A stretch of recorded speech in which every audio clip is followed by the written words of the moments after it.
10 Nights of Dreams. The first night. I had a dream like this. Sitting at my bedside with my arms crossed, I heard a woman lying on her back say in a quiet voice, "I'm about to die." Her long hair spread out on the pillow, and her soft, oval-shaped face rested within its frame. Her pale cheeks had a faint flush of warm blood, and her lips, of course, were red.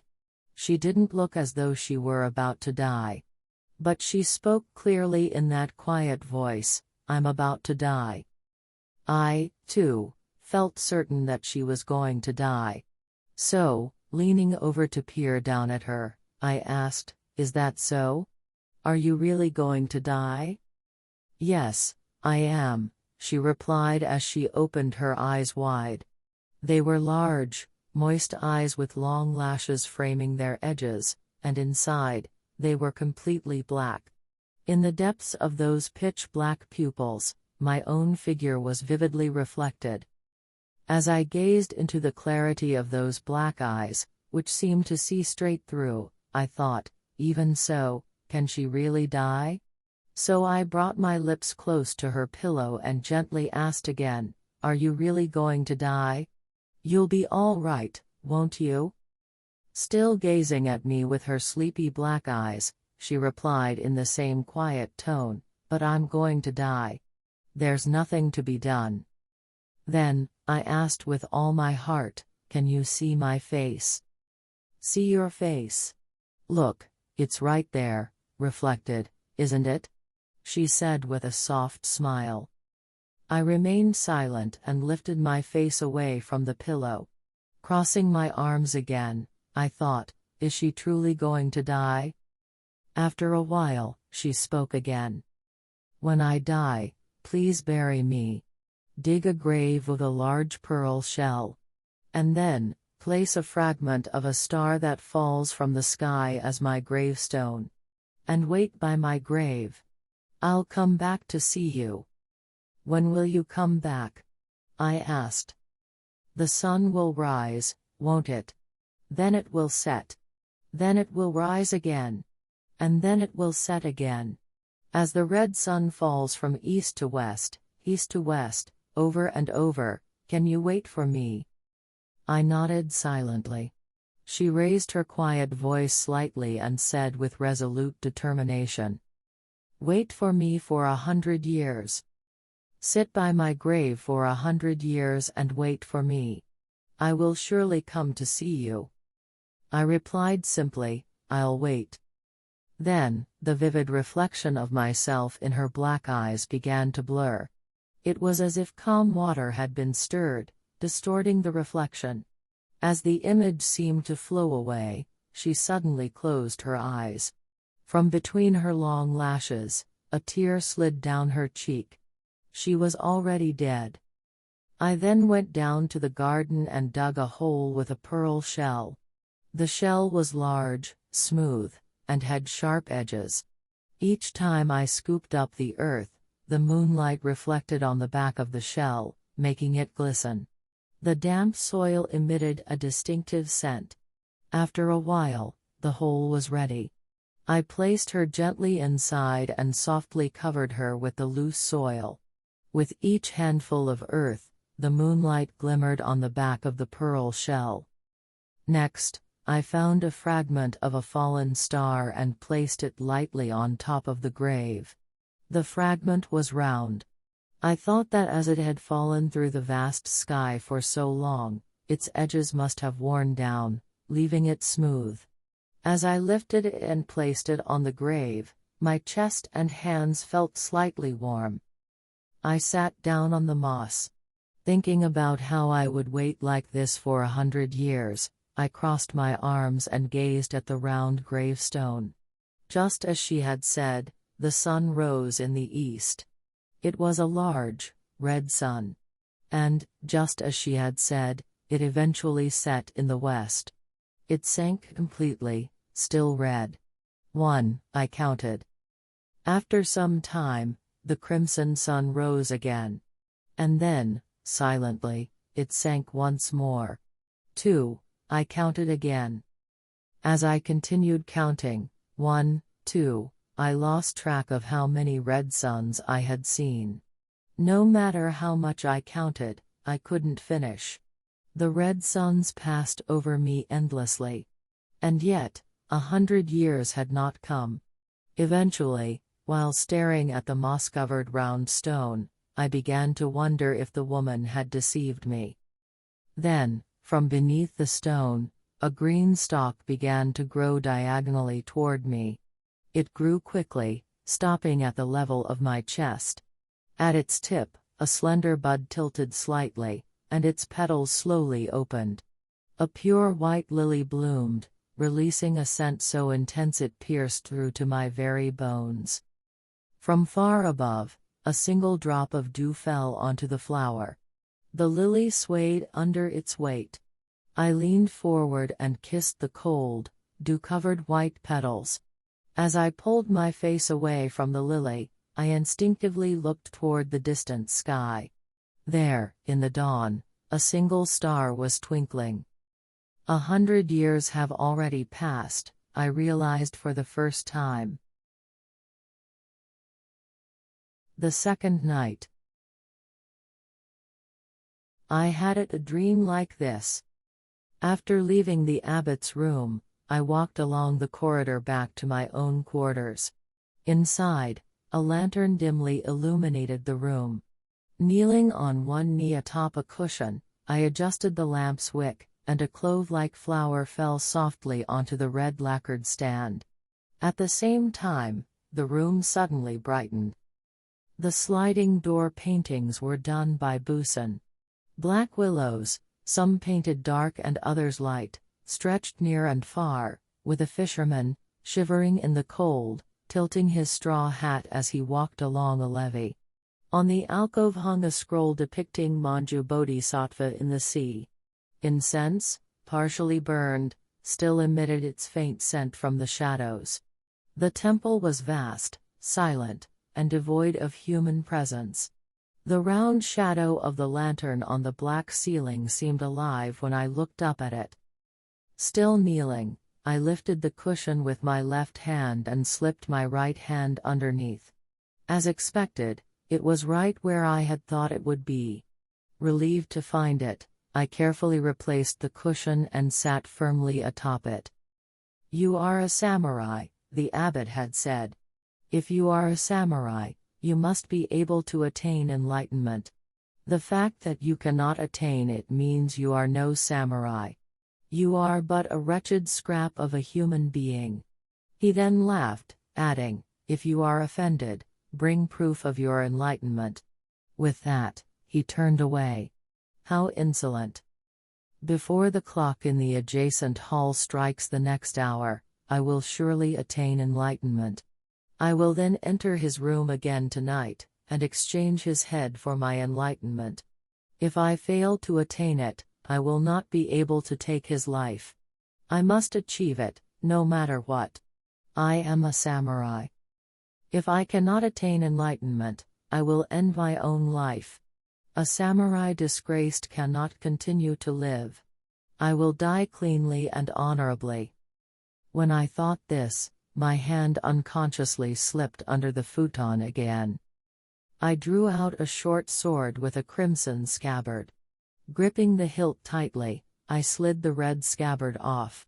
The cold blade gleamed sharply in the dim room, and it felt as if something terrifying was slipping away from my grip, only to gather entirely at the tip of the blade, concentrating an intense aura of murderous energy.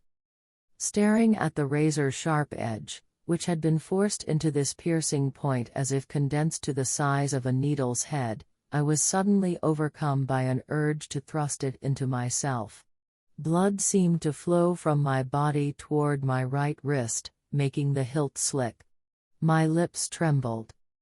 I sheathed the blade, placed it to my right, and folded my legs into a meditative posture.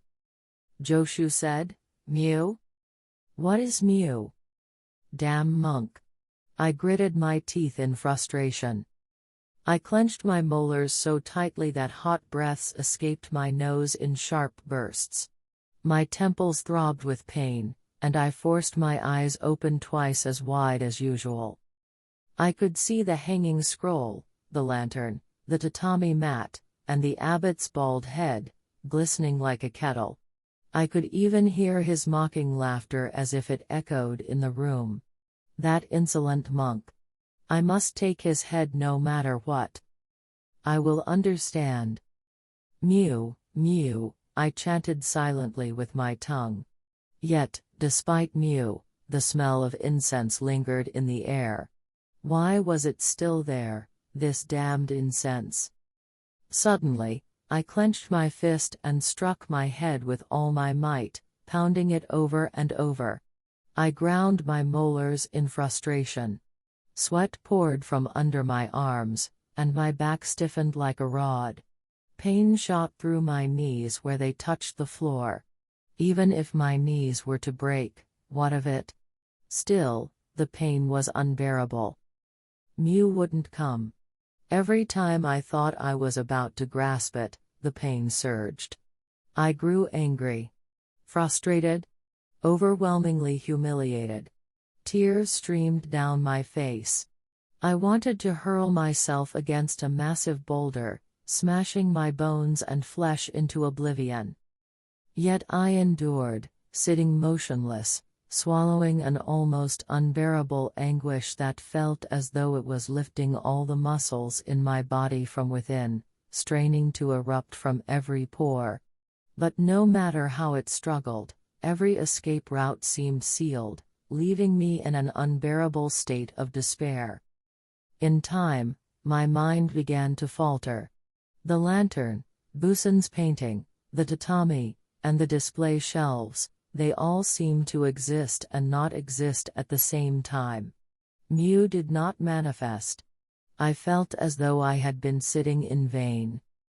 Suddenly, the clock in the adjacent room began to chime. Startled, I immediately reached for the short sword. The clock struck a second chime. The third night. I had this dream. I was carrying a 6-year-old child on my back. It was undoubtedly my own child. However, to my surprise, the child's eyes had gone blind at some point, and their head was shaved like a monk's. "When did your eyes go blind?" I asked. "Oh, a long time ago," the child replied. The voice was unmistakably that of a child, but the tone and manner of speaking were entirely those of an adult. Moreover, the child spoke to me as an equal. On either side of the narrow path were green fields of rice. Occasionally, the shadow of an egret flitted across the darkness. "We've entered the rice fields," the child said from my back. "How do you know that?" I asked, glancing over my shoulder. "Because the egrets are calling," the child answered. And just then, 2 cries of an egret pierced the silence. Though it was my own child, I couldn't help but feel a sense of unease. Carrying such a being on my back, I had no idea what might lie ahead. I began to wonder if there might be somewhere I could abandon it. Looking ahead, I saw a large forest looming in the darkness. That place might work, I thought. As soon as the idea crossed my mind, the child on my back let out a soft chuckle. "What are you laughing at?" I asked. The child didn't respond, but instead asked, "Father, is it heavy?" "No, it's not heavy," I replied. "Just wait, it'll get heavier," the child said. I continued walking silently, setting the forest as my goal. The narrow path through the fields twisted unpredictably, making it difficult to progress as I intended. After a while, I came upon a fork in the road. Standing at the base of the split, I decided to take a short rest. "There should be a stone standing here," the little monk said. Indeed, An 8-inch square stone stood at about waist height. On its surface were the words left, Hikakubo, right, Hatahara. Despite the darkness, the red characters were vividly visible, the color resembling the belly of a newt. Left would be better, the little monk commanded. Looking to the left, I saw the forest from earlier casting its shadow from the high sky, throwing its darkness over our heads. I hesitated for a moment. "Don't worry about it," the little monk said again. Reluctantly, I began walking toward the forest.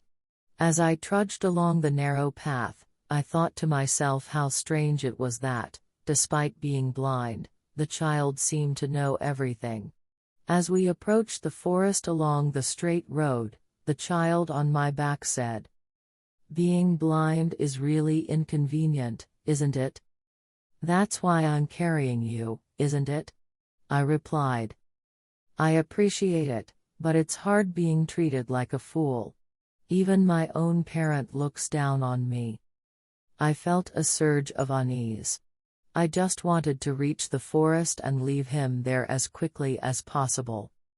"You'll see soon enough, just a little further," the child said, almost to himself. "It was a night just like this one." "What are you talking about?" I asked, my voice strained. "You know what I mean," the child replied, mocking me. Somehow, it felt like I did know. A faint memory stirred within me, but it remained unclear. Still, the feeling grew stronger with each step, that I must rid myself of him before I fully remembered. If I didn't, something terrible would happen. I quickened my pace. The rain had been falling for some time now. The path grew darker and darker, and I felt as if I were moving blindly.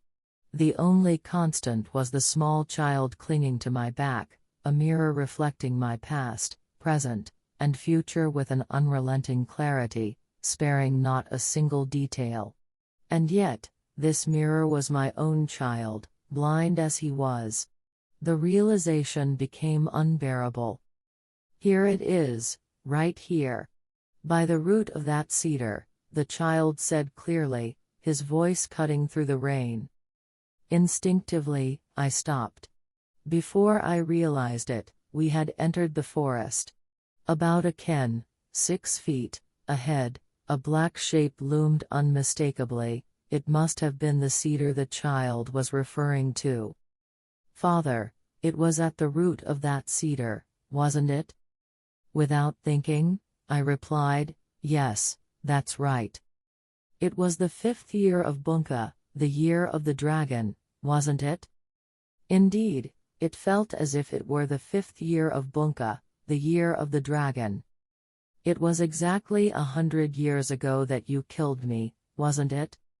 The moment I heard those words, the realization struck me like lightning. A sudden, undeniable memory surfaced in my mind, that on a dark night just like this one, 100 years ago in the 5th year of Bunka, the year of the dragon, at the root of this very cedar tree, I had murdered a blind man. The understanding overwhelmed me. I had been a murderer. As soon as I became aware of this, the child on my back grew as heavy as a stone statue of Jizo. The 4th night. In the middle of the wide dirt floor, something resembling a cooling platform was placed, and small stools were arranged around it. The platform gleamed with a black shine.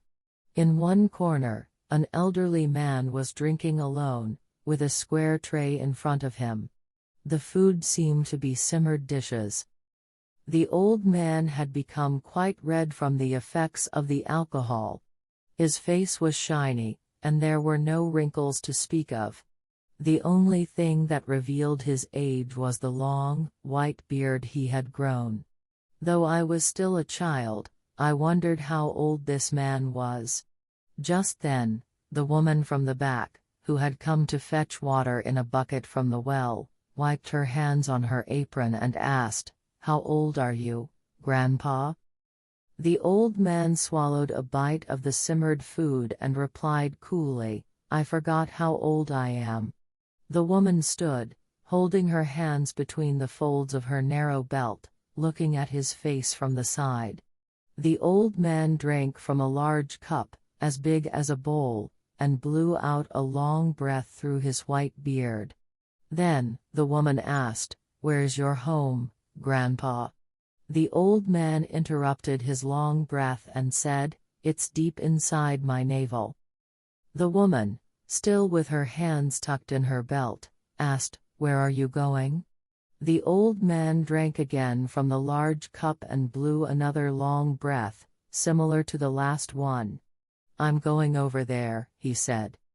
"Straight ahead?" the woman asked. As she spoke, the breath he exhaled passed through the shoji paper and went straight under the willow tree, heading toward the riverbank. The old man went outside, and I followed him. He had a small gourd hanging from his waist and a square box hanging from his shoulder, tucked under his arm. He wore light yellow undergarments and a sleeveless tunic. Only his tabi, socks, were yellow, looking almost like leather. The old man came directly to the spot beneath the willow tree. There were 3 or 4 children there. The old man smiled, pulled out a long, light yellow towel from his waist, and began to twist it as if it were the most important thing to do.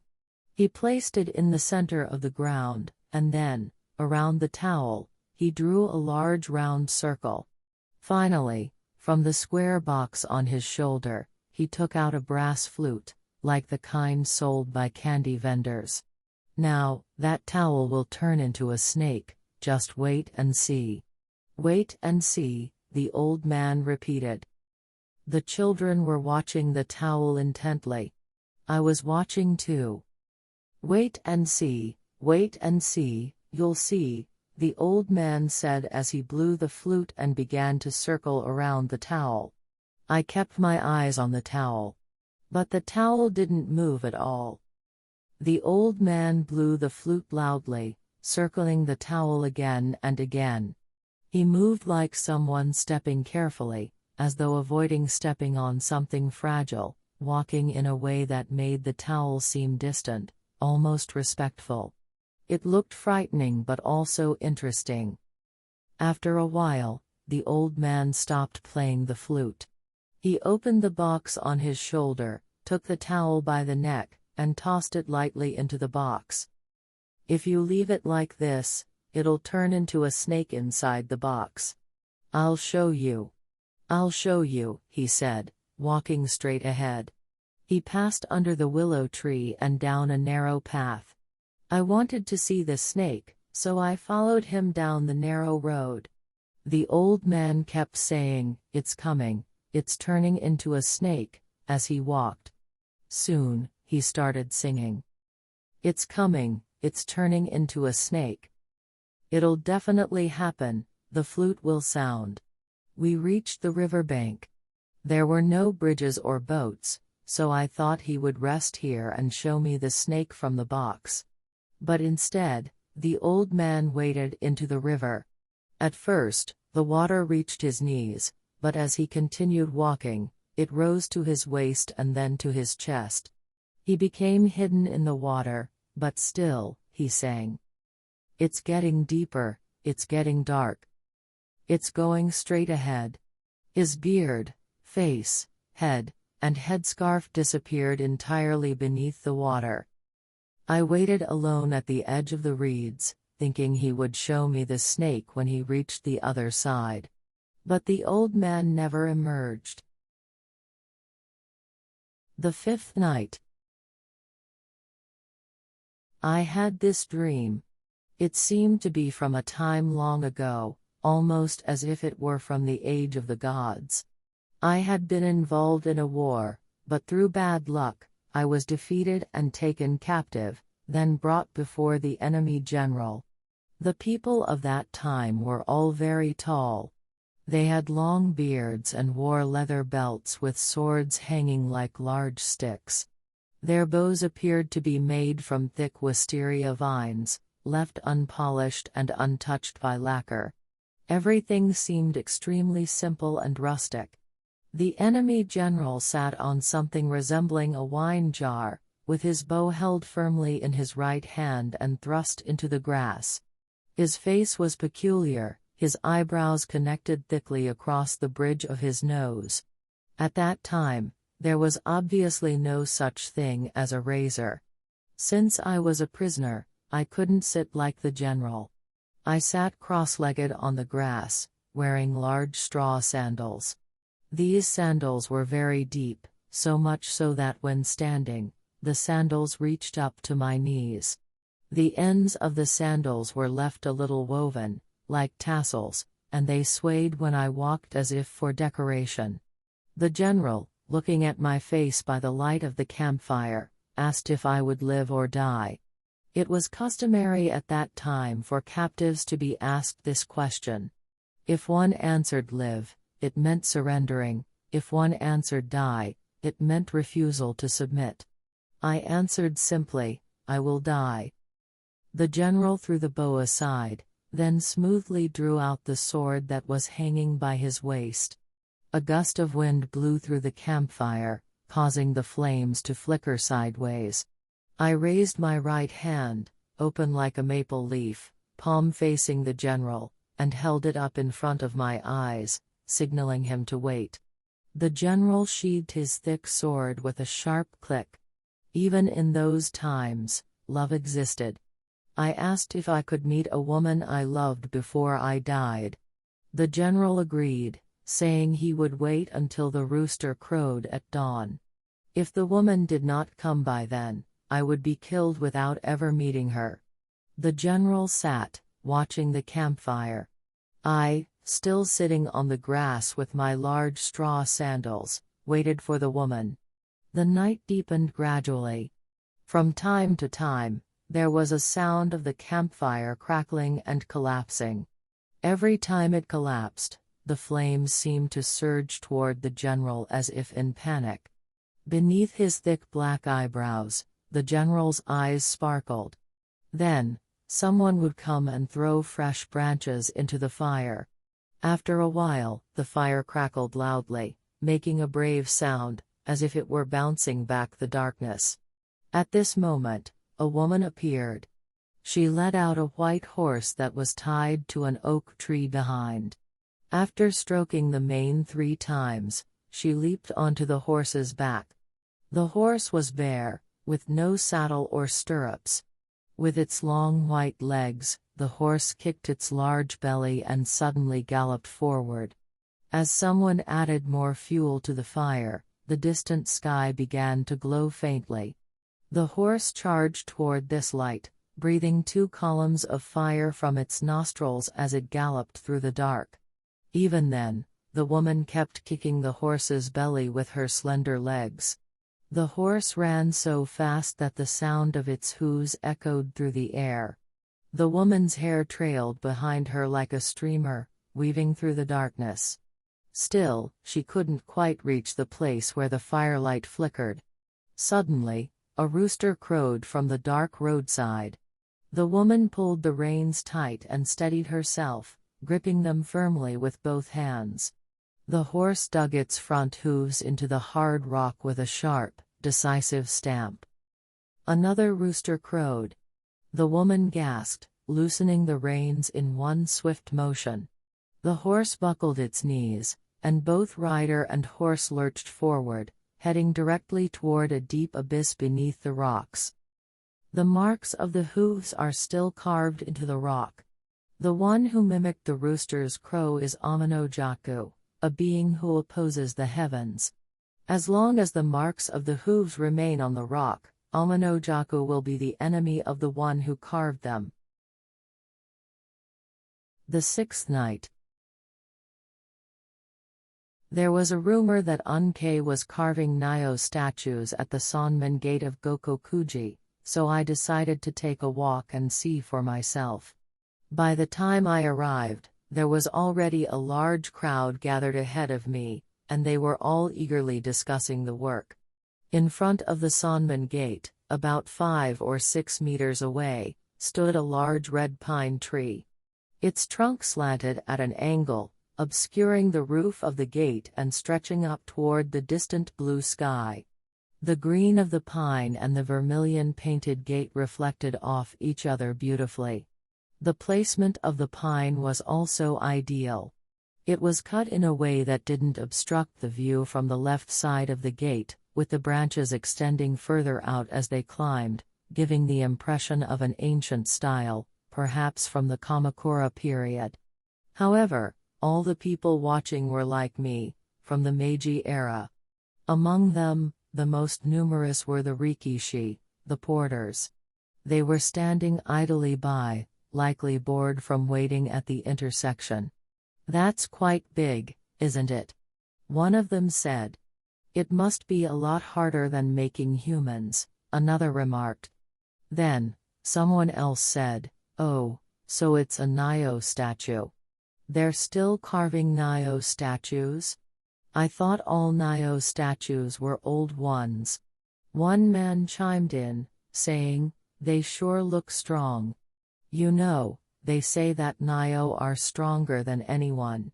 Stronger than even Yamato Takeru, they say." This man was standing with his legs apart, not wearing a hat, and seemed to be quite uneducated. Meanwhile, Unkei paid no attention to the spectators' chatter. With nothing but his chisel and mallet, he focused entirely on his work, never once looking around. He stood high up, carving intently at the face of the Nio statue. Unkei wore a small, simple cap that looked like a court hat, and his large sleeves were tied at the back of his robe, giving him a distinctly old-fashioned appearance.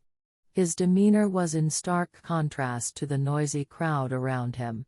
I wondered how it was that Unkei, of all people, was still alive in this era. It seemed strange, and I pondered this mystery while continuing to watch. However, Unkei himself seemed completely unconcerned with the strange or miraculous nature of his work. He was carving diligently, absorbed in the task at hand. One young man, who had been watching him from below, turned toward me and said, as expected of Unkei, "He doesn't even acknowledge our presence. His attitude is as if he believes the only heroes in this world are the Nio and himself. Truly remarkable." I found his words amusing, so I glanced toward the young man. He immediately continued, "Look at the way he handles the chisel and mallet. He's reached the ultimate mastery, a state of perfect control."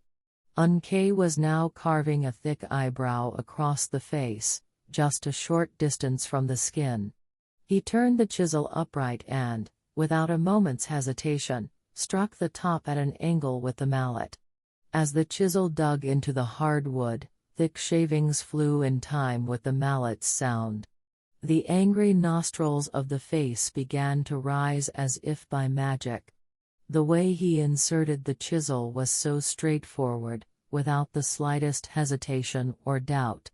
I'm amazed at how casually he uses the chisel, yet still brings forth the perfect brow and nose, I muttered to myself, so impressed that it felt like I was talking aloud.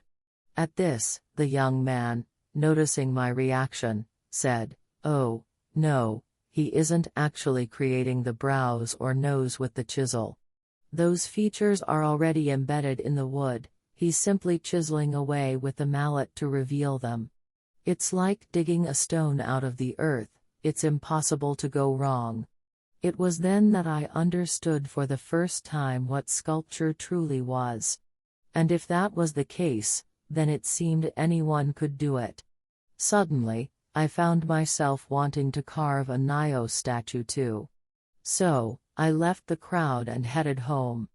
I took my chisel and hammer from the toolbox, and when I went to the backyard, I saw several logs of oak that had fallen during the recent storm.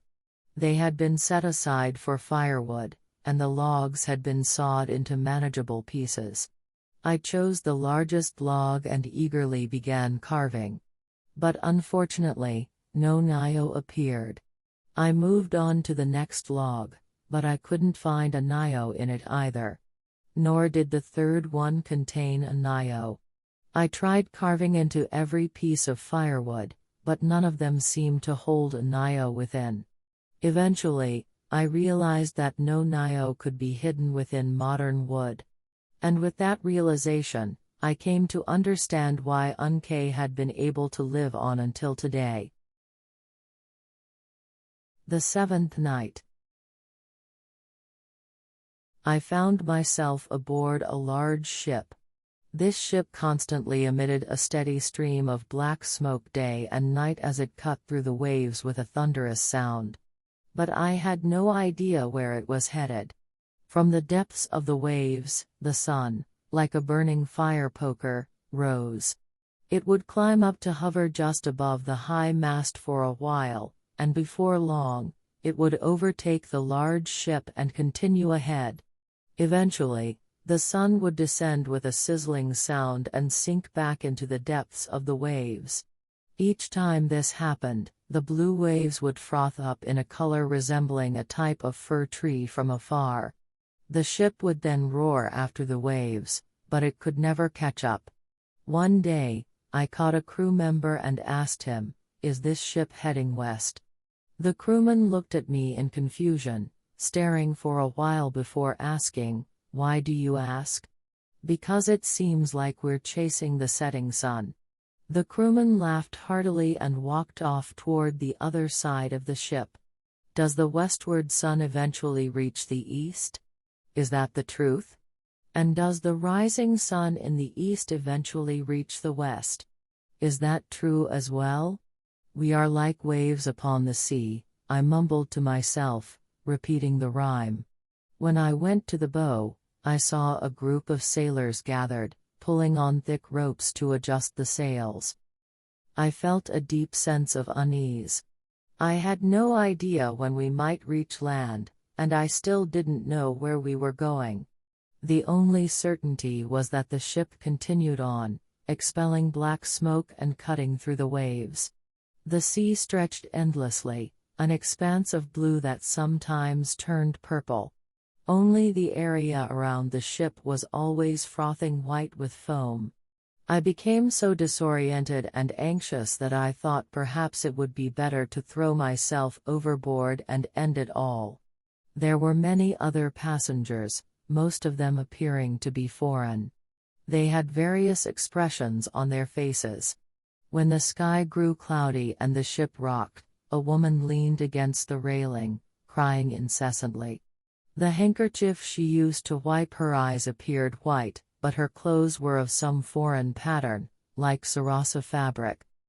Looking at this woman, I realized I wasn't the only one filled with sadness.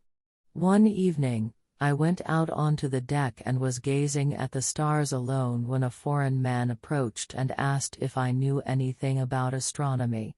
At that moment, feeling utterly desolate, I thought even about ending my life. I had no need for astronomy. I remained silent.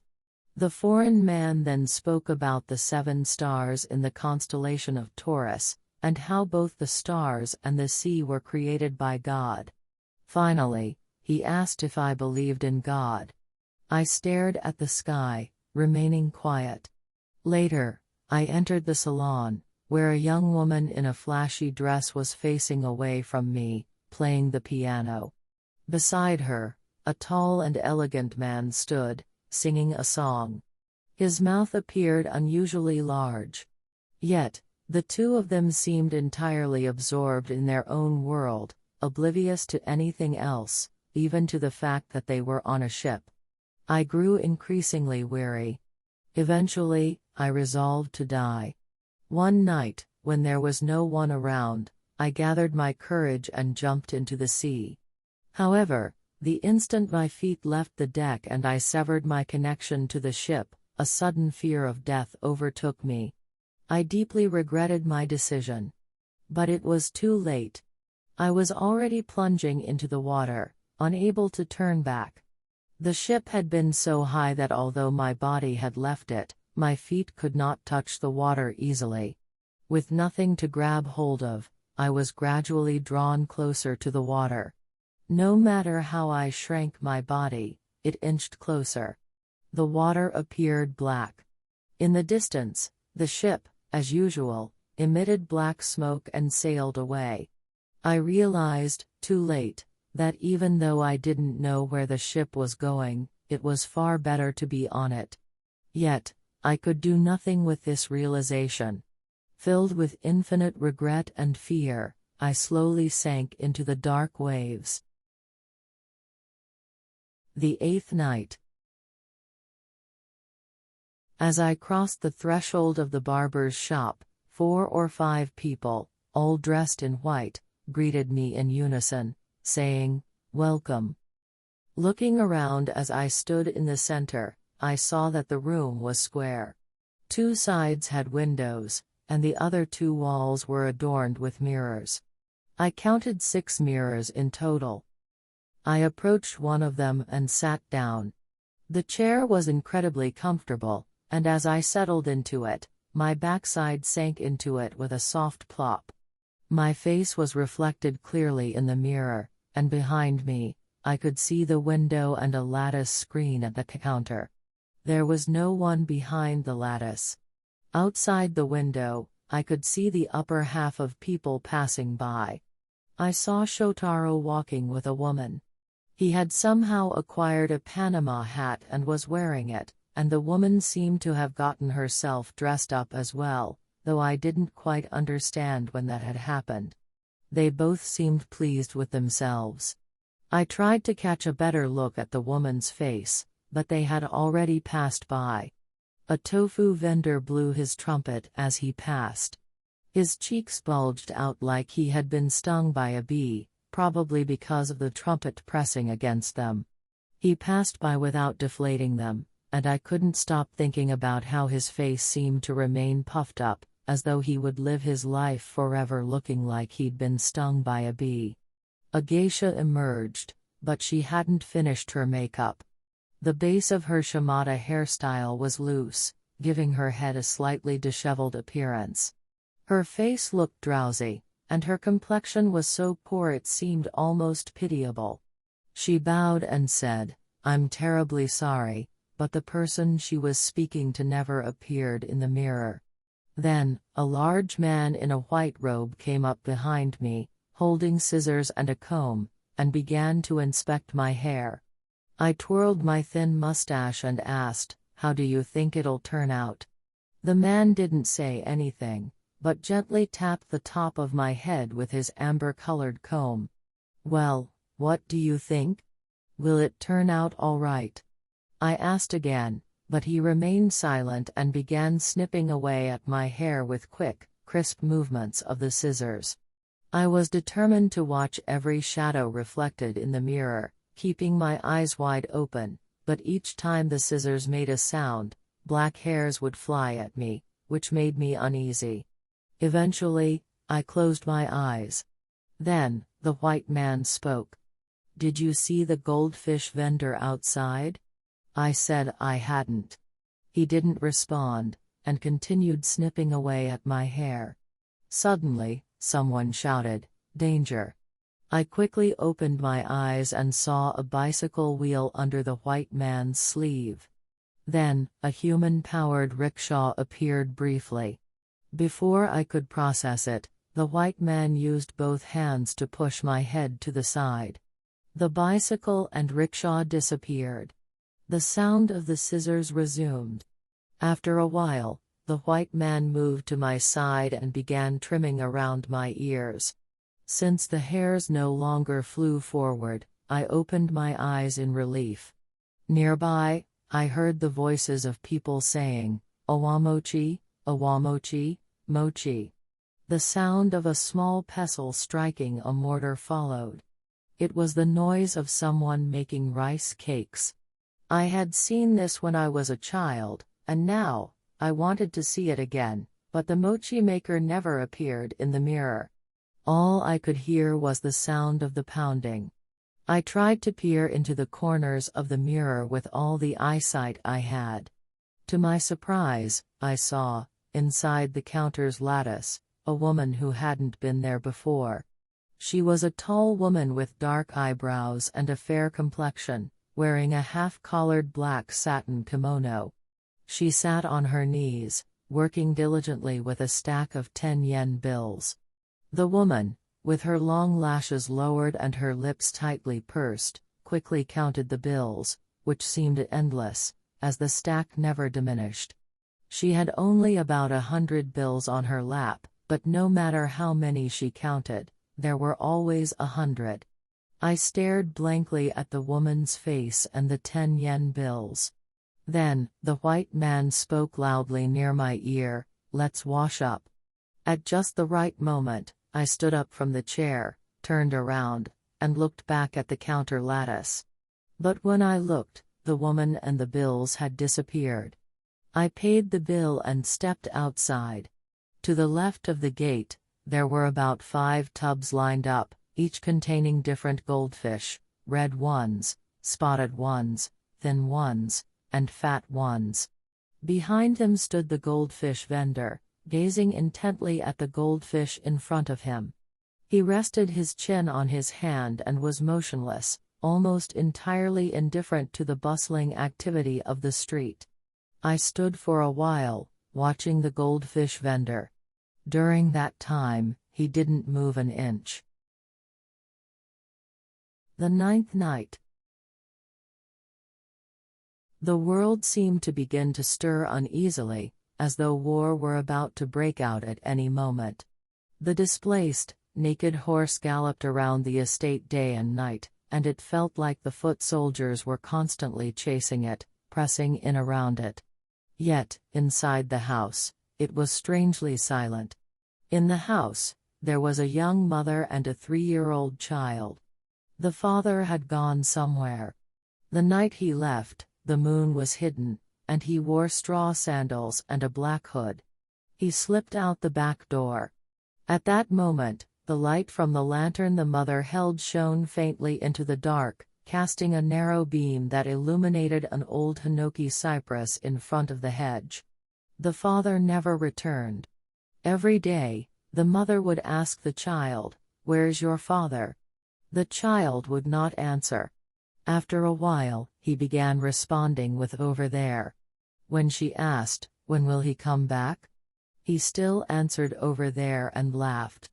At that time, the mother would laugh too, and repeatedly say, "He will be back soon." But the child only learned to say, "soon." Sometimes, when asked, "Where is your father?" he would answer, "soon." When night fell and the surroundings grew quiet, the mother would tighten her obi, tuck a short sword with a sharkskin scabbard into her sash, and quietly slip out with the child on her back, held in a narrow belt. The mother always wore zori sandals. Sometimes, the child would fall asleep on her back, lulled by the sound of her sandals. Going west along the earthen walls of the estate, she would reach the bottom of a long slope. At the end of the slope, there was a large ginkgo tree. Turning right at the ginkgo, a little way down was a stone torii. On one side were rice fields, and on the other, a dense thicket of kumazasa, a type of bamboo grass. Passing through the torii, she would enter a dark cedar grove. After walking about 20 paces along the stone path, she would come to the steps of an old shrine. Above the donation box, which was made of gray mouse-colored stone, hung a large bell with a rope.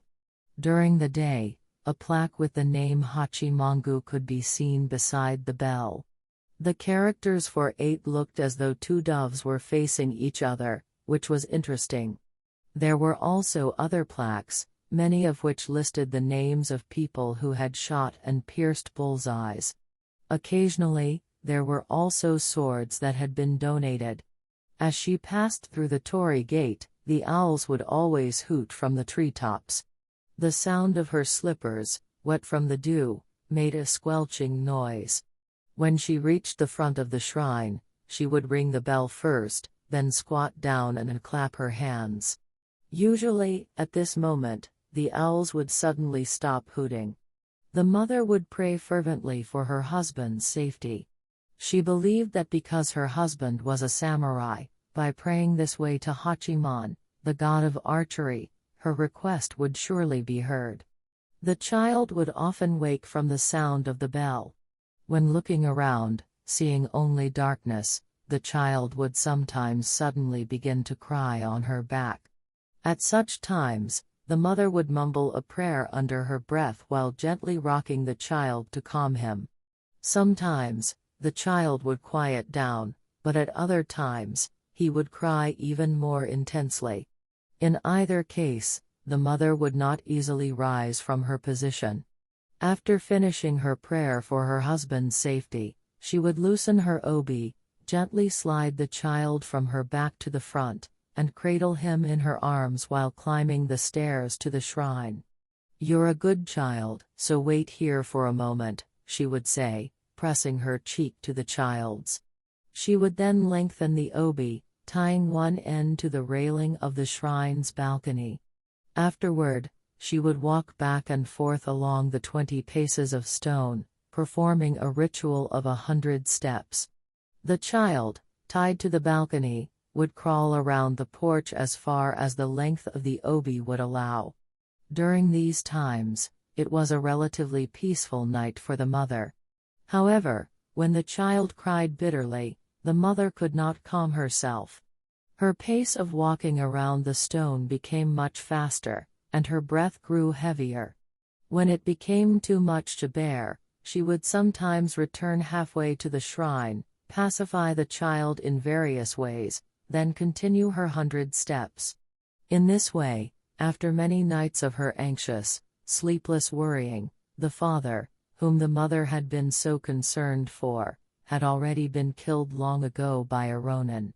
This tragic story was something the mother told me in a dream. The 10th night. 7 days after Shotaro was kidnapped by the woman, he returned home one evening, feeling feverish and suddenly collapsing into bed. Ken-san came to inform everyone of his condition.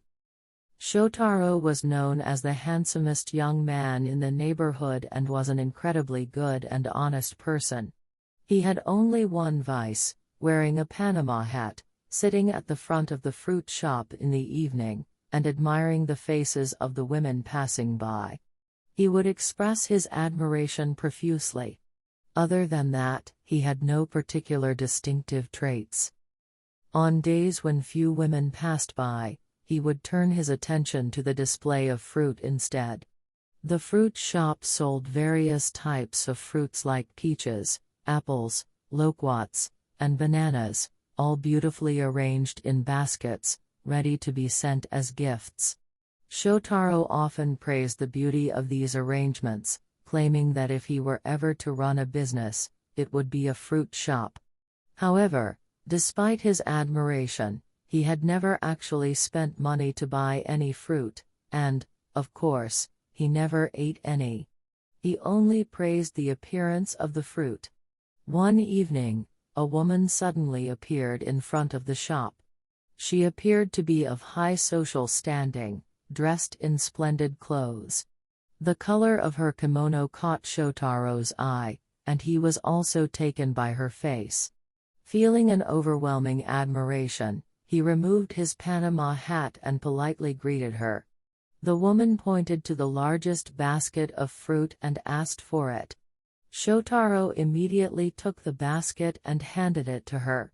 She lifted it slightly, remarked that it was very heavy, and Shotaro, being a relaxed and good-natured man, said, "I'll bring it to your home for you," and left with the woman, walking out of the fruit shop. From that moment on, Shotaro did not return. His family and friends, suspecting that something was wrong, began to worry. On the 7th night, Shotaro finally returned home, and everyone crowded around, asking where he had been. Shotaro replied that he had taken a train to the mountains. Shotaro told a strange tale of his journey, which seemed to have lasted quite a long time. According to him, when he got off the train, he immediately found himself on a vast open field covered in green grass as far as the eye could see. He walked with the woman through the grass until they suddenly came to the edge of a sheer cliff. The woman then told him to jump, to which Shotaro, after peering into the bottomless drop, refused, taking off his Panama hat and repeatedly declining.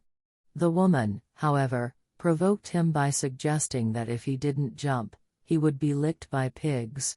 Shotaro, who despised pigs and an individual named Ueman, hesitated.